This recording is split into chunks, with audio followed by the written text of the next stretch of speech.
જેમ જેમ એના કર્મ પાતળા થતા જાય ને એમ પેલા ઉપરથી સમજતો હતો, એ સમજણ એની ઊંડી થવા માંડી. એટલે કે સૂક્ષ્મ રીતે સમજવા માંડ્યો.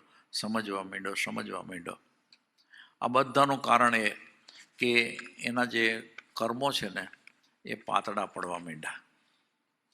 અને એમાં પણ જો ધ્યાનની ભૂમિકામાં એ આવે અને ખરેખર એ સમગ્રપણે પોતાના ચિત્તને અશુભ ભાવમાં જવા જ ન દે, શુભ ભાવમાં જ રાખે અને આરાધના કરે, યથાતથ્ય રીતે આરાધના બરાબર જેમ એને કીધું છે એમ જ એકાગ્ર થવા માંડે, તો એના કર્મો વિશેષ ખપવા માંડે. અને આમ જેમ જેમ આ કર્મો હળવા થતા જાય એમ એની સમજણ વધતી જાય,